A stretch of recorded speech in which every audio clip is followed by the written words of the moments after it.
Sebelum mula, jom support fanpage Facebook Ahmad Sarudin dengan menekan butang follow, like video ini dan share ke media sosial anda sebagai tanda support anda dan jangan lupa subscribe, like dan follow YouTube channel saya.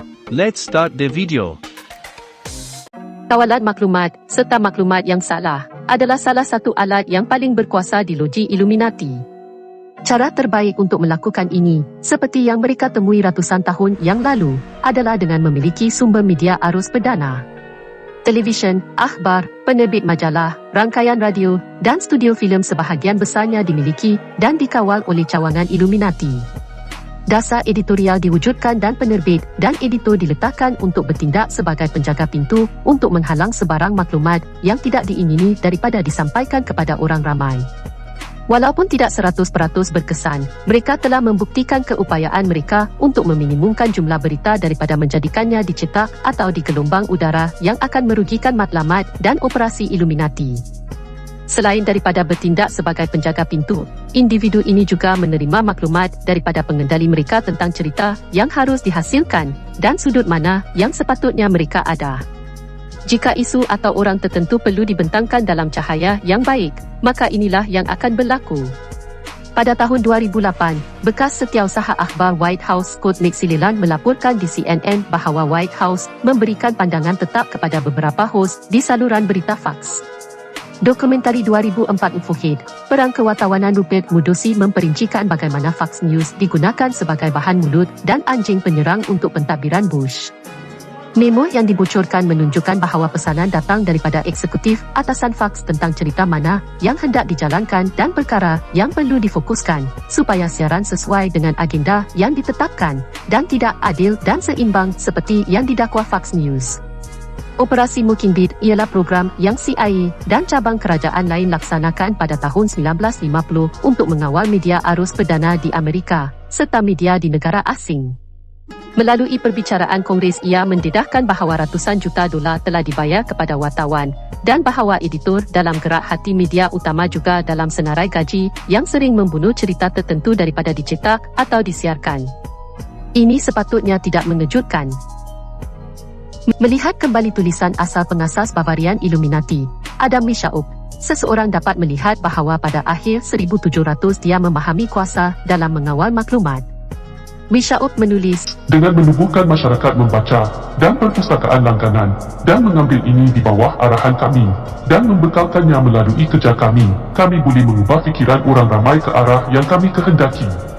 Dengan cara yang sama kita mesti cuba untuk mendapatkan pengaruh di Akademi Tentera, rumah percetakan, kedai penjual buku, bab dan ringkasnya di semua pejabat yang mempunyai apa-apa kesan, sama ada dalam pembentukan atau dalam mengurus atau bahkan dalam mengarahkan fikiran manusia.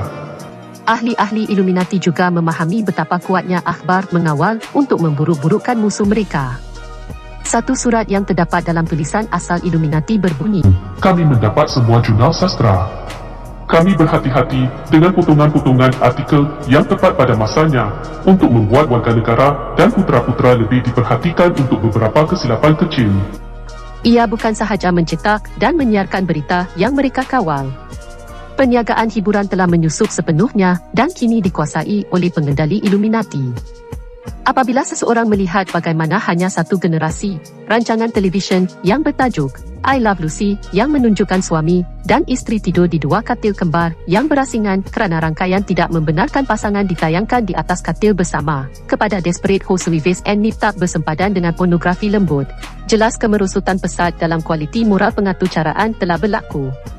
Pengarang ini masih ingat membesar pada tahun 1980-an dengan rancangan seperti Family Ties and Growing Pains yang pada masa itu menghiburkan dan biasanya mempunyai moral untuk cerita itu.